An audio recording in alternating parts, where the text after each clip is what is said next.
Quantas vezes você puxou a calça para cima para esconder a pochete e os culotes? Ou teve que usar alguma roupa mais larga para esconder os pneus, aquelas dobras? Nesse vídeo eu vou te mostrar como se livrar desse desconforto e diminuir essa gordura localizada usando a ciência. Bora começar já quebrando um mito. Não dá para perder gordura localizada com exercício isolado. Então você não vai perder gordura na região abdominal por fazer mais abdominais. Pode inventar o que você quiser para exercício para essa região que você não vai diminuir. A ciência mostra que a redução de gordura sempre acontece de forma sistêmica e não de forma localizada. Ou seja, para você perder gordura no corpo, não tem como você direcionar a perda de gordura para um local específico. Você perde no corpo todo e também nessa região. Mas então por que a gente acumula mais gordura em algumas regiões em relação a outras? Bom, um dos pontos que justifica isso é a distribuição de receptor de adrenalina que a gente tem no nosso corpo. Como assim receptor de adrenalina, Felipe? Calma lá, vou explicar para vocês. Um dos hormônios que faz com que a gordura seja quebrada para ser disponibilizada como fonte de energia, que é isso que a gordura é pra gente. Gordura é utilizada como uma fonte de energia. Um dos hormônios que fazem isso é a nossa adrenalina. Ótimo, só que para a adrenalina agir, ela precisa se ligar em um receptor específico. Isso funciona com os nossos hormônios em geral. Para um hormônio agir, ele precisa encontrar o seu receptor. Caso ele não encontre, ele não vai agir. Não adianta. Então imaginem aqui comigo que a adrenalina é uma chave. Ela precisa se ligar na fechadura certa para ela abrir, como uma chave normal. Se você pega uma chave e coloca na fechadura errada, a porta não vai abrir, certo? Ou seja, se a adrenalina ou não encontra a fechadura, ou então encontra a fechadura que não é a dela, não vai acontecer absolutamente nada, não tem consequência, a porta não abre, o hormônio não vai agir. Muito bem, o receptor que causa essa quebra da gordura para ela ser utilizada como fonte de energia é conhecido como receptor beta. Então, para a adrenalina quebrar a gordura, ela precisa encontrar esses receptores beta. Não adianta encontrar um outro tipo. E a distribuição desses receptores no nosso organismo não é igual. Não é o que a gente chama de homogênea, bem distribuída, distribuída por igual. Não. Ela é heterogênea. O que significa isso? Que ela é mais acumulada em alguns pontos do que em outros pontos. Então, os lugares que nós temos mais receptores são os lugares que a gente mais tende a perder gordura, porque a adrenalina está agindo muito bem. E os lugares que a gente menos tem receptor são os lugares que a gente tende a ter a gordura localizada, a acumular um pouco mais. E isso é genético, entenda bem, isso é genético, você nasce desse jeito. Ah, Felipe, não dá para moldar então a quantidade de receptor que eu tenho, na verdade o local que eu tenho esse receptor, o local que você tem esse receptor, não. Isso você nasceu assim, né?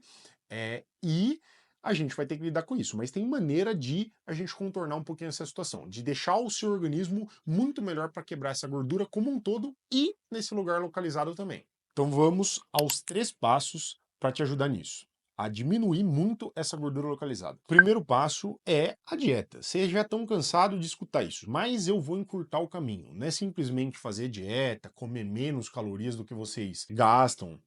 Essa questão do déficit calórico, eu acredito que todo mundo já escutou falar alguma vez, né? Pelo menos se você já quis antes perder essa gordura localizada, você já escutou. Mas eu trouxe um atalho aqui. Eu fiz 2 coisas. A primeira, eu fiz um e-book em que eu vou te passar todas as informações sobre como se alimentar da forma correta, como escolher os melhores alimentos para o seu objetivo específico. Ah, Felipe, mas o e-book me deixa ainda na mão, né? Eu vou ter que me virar para montar minha dieta depois que eu ler o e-book. Não, esse é o segundo passo. Eu fiz uma planilha em que você vai colocar ali as suas características, seu peso, a sua idade, o seu objetivo, tudo isso de uma maneira muito detalhada, porque eu também fiz um tutorial sobre como mexer nessa planilha. Em que a partir do momento que você coloca esses dados, essa planilha já calcula para você o que você precisa comer, quanto de proteína você precisa comer, de gordura, de carboidrato, e você consegue selecionar todos os exercícios. Essa planilha foi feita utilizando os principais artigos que nós temos de nutrição, utilizando a tabela TACO, que é uma tabela de alimentos que todos os nutricionistas utilizam, para saber qual é a quantidade calórica, qual é a quantidade de macronutriente que tem em determinado alimento. Ou seja, resumindo, tudo muito bem embasado na ciência para te poupar esforço. Então, dessa forma, você consegue ter uma dieta muito bem estruturada, fazendo tudo isso sozinho. Já deixei para você um link na descrição sobre como você vai acessar tanto o e-book quanto a planilha. Quebrei seu galho, não se fala mais de dieta, hein? Espero que você faça. Segundo passo, como deve ser o seu treino, tanto o treino de musculação, mas na verdade a gente vai falar de musculação primeiro, tá?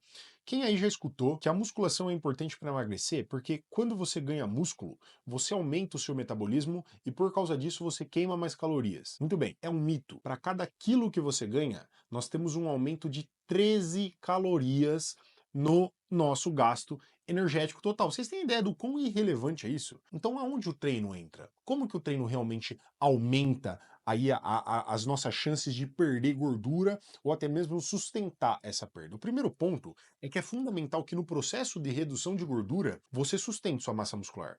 Porque se você perder essa massa muscular, a chance de você ter um efeito sanfona é gigantesco. Ou seja, se você quer não apenas emagrecer, perder esse culote, mas também sustentar essa perda, mantenha a quantidade de músculo e o que vai fazer isso por você é o seu treino de musculação.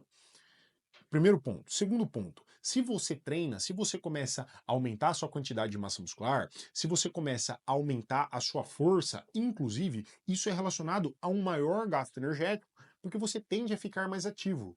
Esse maior nível de atividade física, aí sim, está relacionado a um maior nível de gasto energético e pode contribuir com o seu emagrecimento. E como que deve ser isso? Se você conseguir treinar 3, 4 vezes na semana musculação, pelo menos 10 séries por músculo, progredindo aos pouquinhos o peso que você utiliza, ou a quantidade de séries, ou a quantidade de repetições, batata, isso já vai te ajudar muito. Então, se você quer perder o seu culote, associe ao seu treino o treino de musculação dessa maneira. Não vai negligenciar isso só para esteira, você vai fazer cagada, vai ter um rebote, vai ganhar tudo que você perdeu. Agora, a gente vai para a cereja do bolo.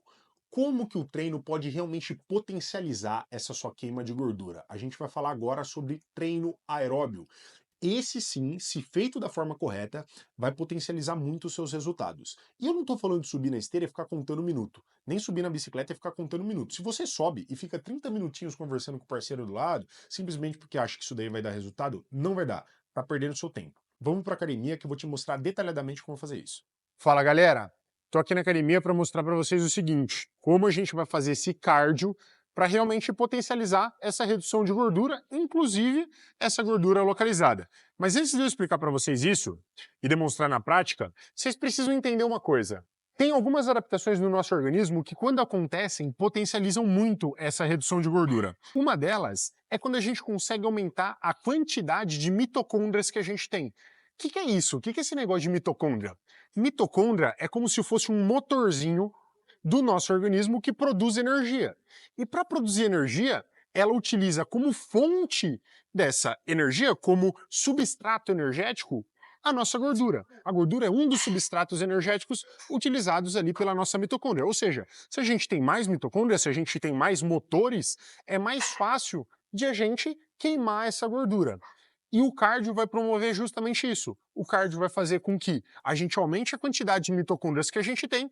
Além disso, vai fazer com que as mitocôndrias que nós já temos no nosso organismo ajam melhor nesse aspecto, atuem melhor nesse aspecto. Agora, qual cardio gera esse tipo de coisa? Será que qualquer cardio vai fazer com que essas mitocôndrias se adaptem dessa maneira? Não, não. Se você sobe na esteira ou se você vai fazer uma bicicleta e faz exatamente o que eu estou fazendo aqui agora, ó, muito sossegado, olhando para o lado, consigo conversar aqui numa boa, isso daqui não está fazendo efeito nenhum para você. Na verdade, se você não fizer absolutamente nada, se você for totalmente sedentário, talvez isso daqui faça um mínimo efeito. Mas tirando essa possibilidade, se você é minimamente ativo, algo dessa forma, que você sobe na esteira e só conta minuto, efeito muito baixo. A gente precisa controlar um pouquinho melhor isso. Mas antes de eu mostrar para vocês como fazer esse cardio, na prática, vamos entender qual é o melhor horário para realizar esse cardio. Será que tem um melhor horário? Antes do treino, depois do treino, pela manhã? Será que fazer aeróbio em jejum realmente potencializa os seus resultados? Vamos pensar no momento antes e pós-treino primeiro, tá? Antes de pensar no cardio em jejum. O que a ciência mostra pra gente? Que se o seu cardio começa a ficar muito extenuante, então você sai muito cansado do cardio, um cardio muito longo, muito volumoso, isso pode afetar sua performance no treino de força. Agora, se esse cardio é curtinho, sabe aquela caminhadinha de 10 minutos, em um nível bem moderado, você não sai cansado? Mesmo que você realize antes do seu treino de força, isso tem uma implicação mínima no treino de musculação, isso não vai afetar negativamente o treino de musculação. Mas como aqui a gente está falando em um cardio que tem uma intensidade, como a gente está falando em um cardio que realmente vai te desgastar, para gerar essas adaptações em aumento de mitocôndrias e assim por diante, o ideal é que a gente faça esse cardio ou depois do treino de musculação ou em momentos separados para que a gente não tenha a performance na musculação diminuída, já que a musculação vai ser muito importante para que você preserve os seus músculos, para que você consiga render bem ali e sustente os seus músculos e não tenha um efeito sanfona, não tenha um rebote nesse processo de emagrecimento. Então, quando a gente pensa antes ou depois do treino de musculação, tente colocar o cardio que eu vou mostrar para vocês, que é um cardio que não é muito leve, tá? Ou depois do treino de musculação, ou em momentos distintos do dia. Agora, quanto ao cardio em jejum, será que... Ó, tá até meu ofegante aqui, vocês estão vendo, né? Cardio em jejum, será que o cardio em jejum é melhor do que fazer o cardio em um estado alimentado? O que a ciência tem mostrado pra gente? Que pro emagrecimento, não, tá? Não tem diferença entre fazer o cardio em jejum ou estando alimentado. O importante é fazer. Agora, para alguns indivíduos que têm algum nível de resistência à insulina, já vou explicar para vocês o que é isso, a ciência tem mostrado que fazer o cardio em jejum pode ser muito benéfico. O que é isso de resistência à insulina? Pensem comigo, o que a insulina faz basicamente? A partir do momento que você consome algo que tem a glicose, né, um carboidrato, por exemplo, a insulina vai pegar essa glicose e vai ajudar a transportá-la para dentro do seu músculo. Então, se você tem glicose dentro do músculo, você tem energia para fazer com que o músculo funcione bem, para fazer com que essa estrutura da célula aumente. Toda célula muscular vai trabalhar melhor. Isso é se a sua insulina está agindo bem, porque ela pega essa glicose e transporta essa glicose para dentro do seu tecido de forma muito eficiente. E se você não tem uma boa ação da sua insulina, você começa a ter uma resistência à insulina, ou seja, você até produz a insulina, né? Mas ela não atua tão bem, o seu músculo não é tão sensível à insulina, os seus tecidos não são tão sensíveis. O que acontece é que essa glicose, que deveria ser transportada para dentro do seu músculo, começa a se acumular na corrente sanguínea, e o seu corpo sabe muito bem te proteger. Essa glicose na sua corrente sanguínea não é algo benéfico para a sua saúde. Então, algo que tende a acontecer é essa glicose começar a se acumular em forma de gordura. Resumindo, se você tem uma boa sensibilidade à insulina, isso está atrelado a um processo de emagrecimento mais eficiente. E se você não tem uma boa sensibilidade à insulina, esse seu processo de emagrecimento tende a não ser tão bom assim. E não só emagrecimento, tá? Se você tem uma boa sensibilidade à insulina, isso também é relacionado com mais facilidade para aumentar massa muscular. E fazer o cardio melhora também essa sensibilidade à insulina. Olha que coisa interessante, fazer cardio atuando não apenas na questão de otimizar o seu organismo para reduzir gordura, mas também pensando em aumento de massa muscular por causa dessa sensibilidade à insulina. Agora, para indivíduos que têm algum nível de resistência à insulina, fazer o cardio em jejum tem estudo mostrando que pode ser positivo. Então, para esses indivíduos, sim, tá? Se você é um deles, se você tem algum nível de resistência à insulina, por exemplo, se você é um diabético tipo 2, né, ou infelizmente está caminhando para isso, fazer o cardio em jejum pode te ajudar. Se não, fazer o cardio em jejum ou em estado alimentado, tanto faz, o mais importante é que você faça. Bora lá então para a prática, como ajustar o seu cardio. Nós temos dois tipos de cardio principais, tá? O nosso cardio contínuo de moderada intensidade é aquele que você mantém uma mesma intensidade, não tem grandes oscilações. E o nosso cardio intervalado de alta intensidade, o aeróbio intervalado de alta intensidade, o famoso HIIT. Os dois são eficientes, tá? Desde que você controle bem a intensidade. Mas a gente vai começar no caso aqui do cardio de moderada intensidade. Tem gente que prefere. Isso é um ponto importante. A sua aderência no cardio é fundamental, porque você vai ter que manter esse cardio, tá? Não é fazer cardio uma vez na semana e semana sim, semana não. Não, você vai ter que manter esse cardio. Então é importante você optar um exercício da sua maior preferência, que você consiga sustentar. Tô dando um exemplo aqui na bike, né, desse cardio em intensidade moderada. Se você já faz esse cardio, pega o tempo total de cardio que você faz e adicione aproximadamente 10%, né? Então, se você faz 100 minutos de cardio, você aumenta ali de forma inicial para 110 minutos. Se você não faz cardio, o que a ciência recomenda pra gente é que você utilize de 100 a 150 minutos na semana de forma inicial em intensidade moderada, você já vai ter benefícios relacionados à sua saúde, a essa questão de melhora no seu metabolismo através do aumento na quantidade de mitocôndrias, ok? Mas qual a intensidade que você vai utilizar? Para saber a intensidade, eu vou utilizar com vocês algo que é conhecido como escala de Borg, mas não foge não que eu vou explicar o que é. É bem simples, tá? É basicamente uma escala que vai de 0 a 10, sendo 0 um nível de intensidade muito baixo, muito reduzido, você está em repouso ali, ou 10, que é aquele nível máximo de intensidade. Poxa, Felipe, isso daí tá meio abstrato, não consigo entender. Se você falar para mim fazer um exercício no nível 5, eu não sei o que é o nível 5. Vamos lá, vamos ser um pouquinho mais prático. Quando a gente pensa em um nível muito tranquilo, é um nível em que eu consigo manter uma conversa aqui, ó, com um amigo, ou manter uma conversa com você igual eu tô mantendo agora, sem dificuldade. Isso é um nível muito baixo da escala de Borg, né? Nível 1, nível 2, essa é a escala adaptada. Agora, um nível moderado é um nível que eu já tenho, ó, dificuldade, vou até apertar aqui um pouquinho, eu já tenho dificuldade em manter uma conversa completa. Eu preciso colocar pausas na minha conversa. Faça esse teste. Você não vai conseguir falar muito bem, você vai precisar de pausa para falar. De preferência, já está preferindo nem falar direito, tá? Mas você já fala com dificuldade. Então, você precisa atingir esse nível aqui. Se você não atingir esse nível aqui, ó, pode apertar um pouquinho essa intensidade, que não é isso. Agora, o nível máximo da escala de Borg, o nível 10, é onde você, ó, não consegue falar. Você não vai conseguir falar, manter uma palavra direito. Eu ainda estou conseguindo, ainda não atingir esse nível, mas já vou chegar. Então é um nível em que vai ser bem desconfortável manter a minha fala. Ok? Vou diminuir aqui para conseguir falar com vocês. Então essa é a diferença. Isso é um nível 0 a 10. O que a gente vai fazer é ajustar a intensidade, seja na bike. A bike é um exemplo.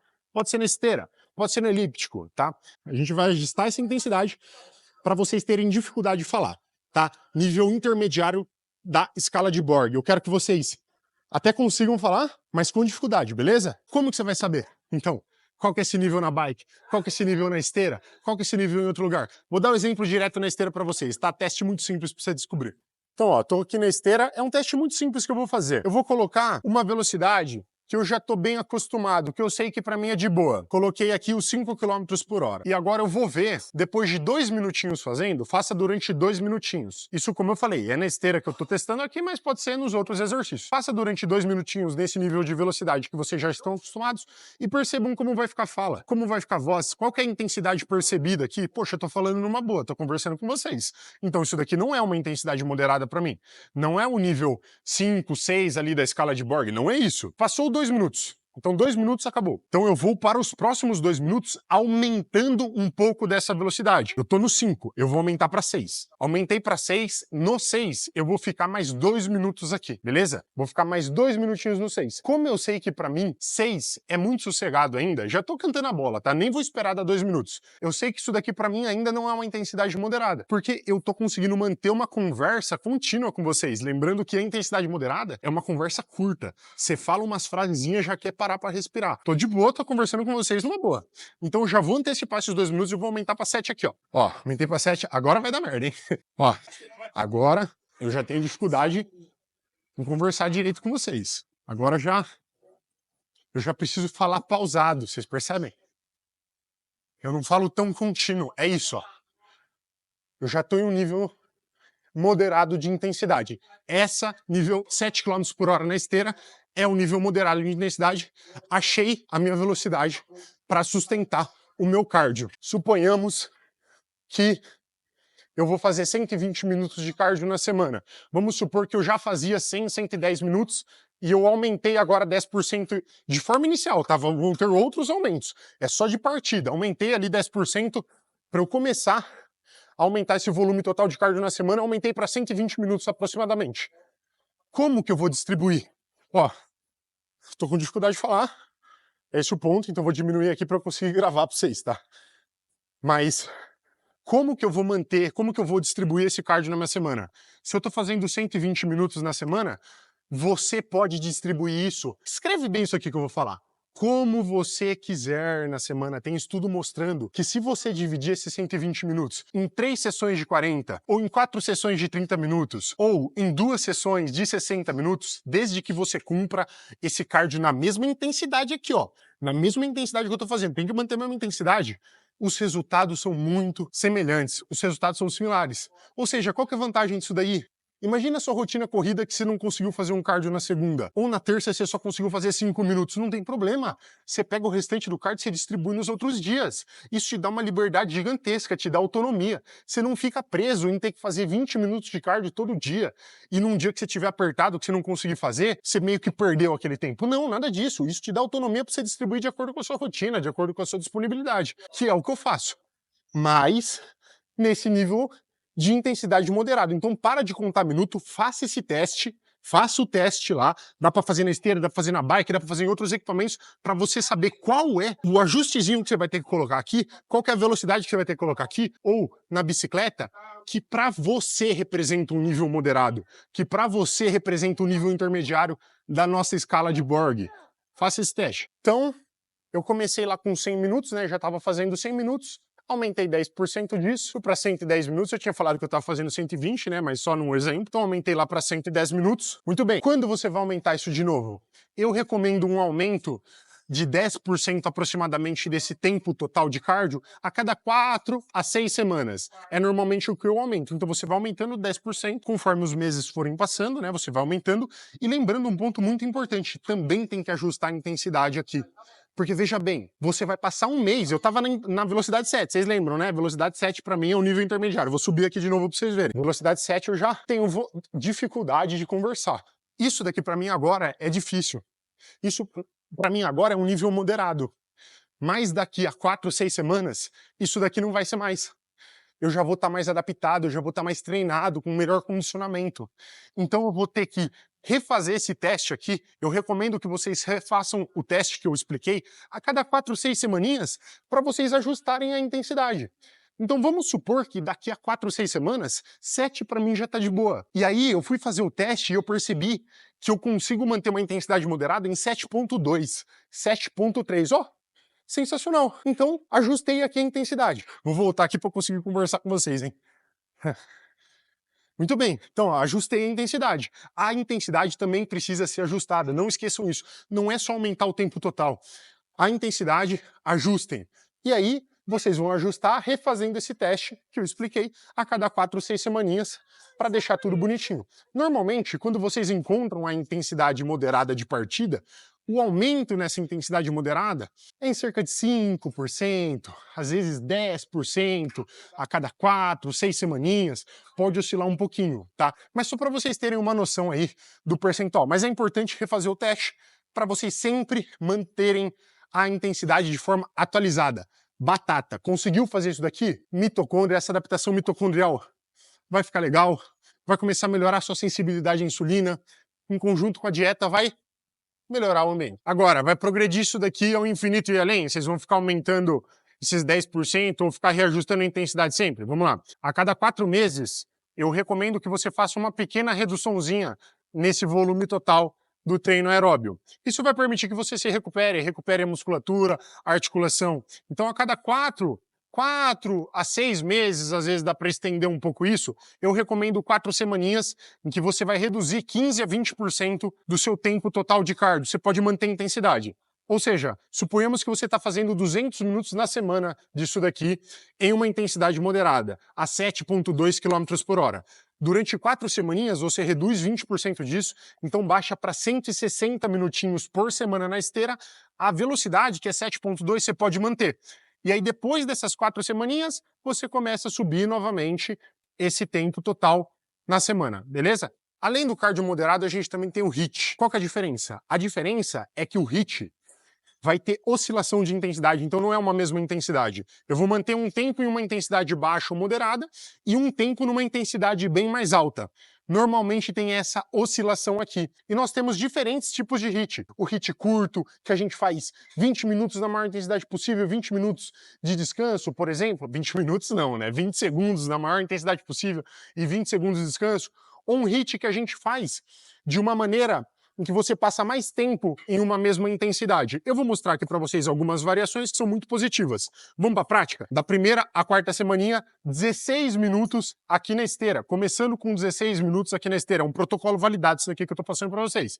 Fazendo o seguinte, 2 minutos em uma intensidade moderada, já expliquei para vocês como vocês acham isso, e 2 minutos na maior intensidade possível, que é aquela velocidade aqui na esteira que eu vou ajustar, em que eu não consigo falar uma palavra. Então vamos para a prática?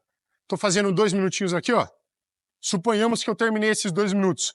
Vou aumentar a velocidade de uma forma que, ao final ali, durante os 2 minutos, eu não consiga falar. Coloquei 12 km por hora, beleza? Dá para aumentar um pouco mais.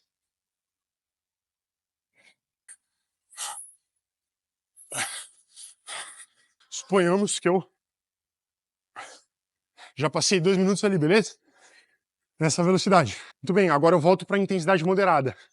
Que eu consigo falar alguma frase, mas eu tenho ainda dificuldade, beleza? Vocês vão oscilando até 16 minutos. Isso da semana 1 a 4. Da semana 5 à semana 9, então as 4 semanas seguintes, vocês aumentam de 16 para 20 minutos.